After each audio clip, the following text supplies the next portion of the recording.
All right, who's ready for day 18 of the 30-day craft room organization challenge?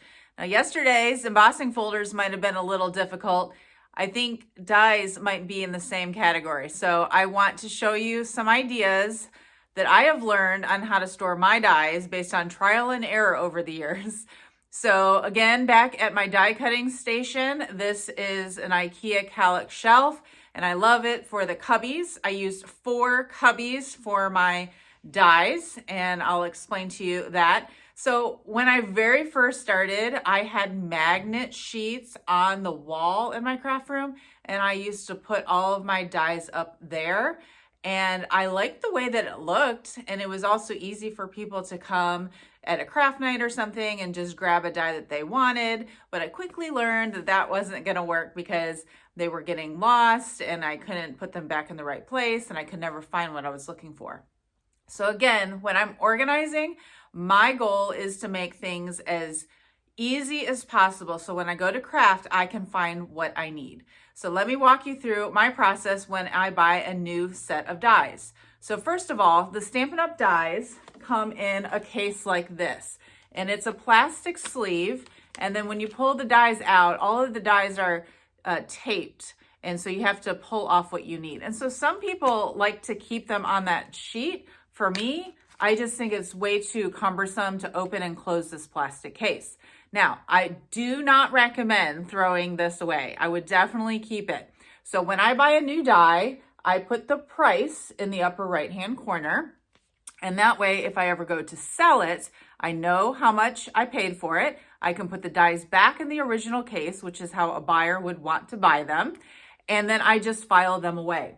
So for that, I use these dollar bins from Walmart, and they are great because they hold a lot. So I put mine in alphabetical order by the name of the die, which you can read right here, and that way I can find them.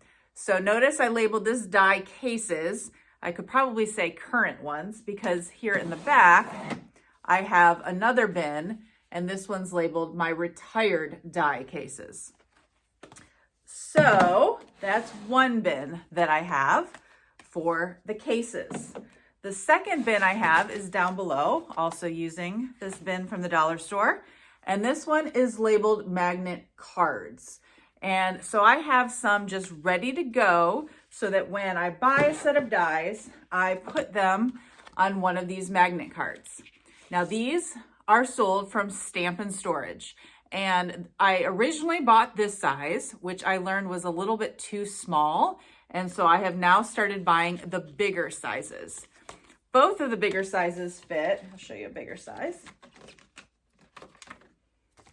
So here's the bigger size, okay? And I used to just store them on magnet cards, and these are pretty heavy duty, and then file them away.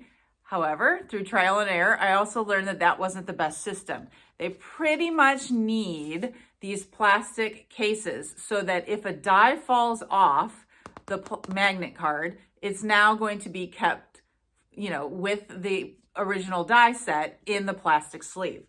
So that is a little bit more of an investment for sure, but I definitely recommend it. I think it's very easy then to keep all your dies contained and make sure you know what you're looking for.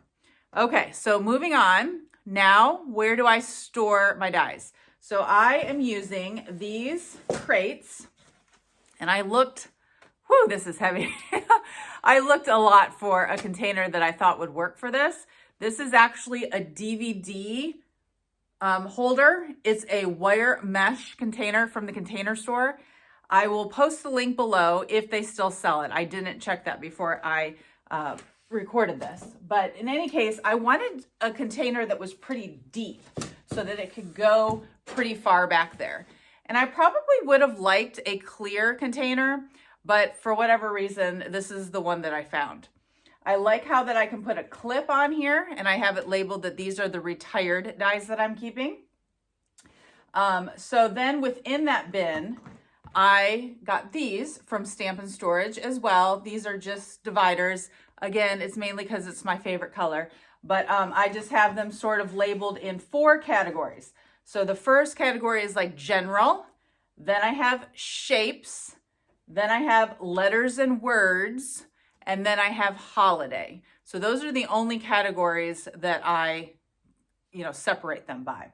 So once they're on a magnet card, I then label up at the top the name of the card, and then I file them alphabetically within those 4 categories. So this is just like a general one, and it starts with A, so it's going to be at the beginning. Now, another thing that I didn't learn until after a while was that it's very helpful to put the number of dies in this set, so 17.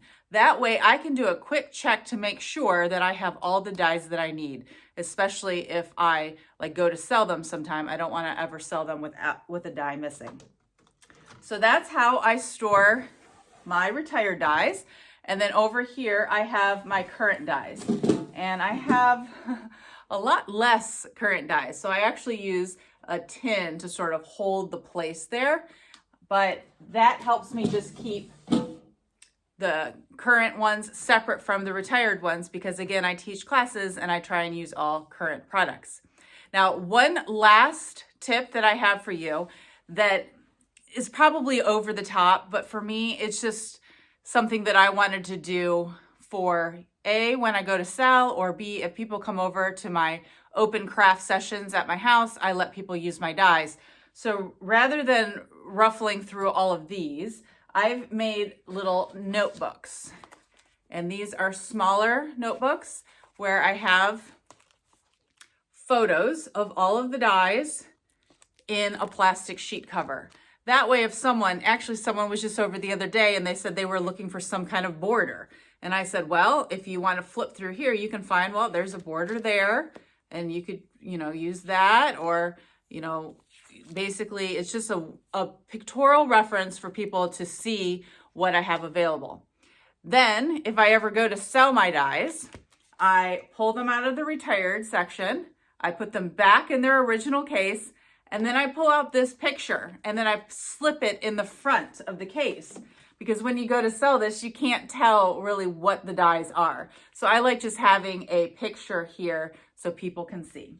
So anyhow, that's a lot of effort to organizing my dies, but I have found that it works for me. So this is a category that might take a little bit more time, but I definitely think trying to make sure you take inventory of the name of the die and how many dies are in that set and figure out a way that works for you. I know some people like to store the dies in the matching stamp sets. And for me, that just doesn't work because some dies go with multiple stamp sets. And then I feel like sometimes I'd be over here looking for a die, and then sometimes I'd be over in my stamps looking for a die. So for me, this is what works, but I would love to see what you are doing and spend the day trying to get your dies organized. See you tomorrow.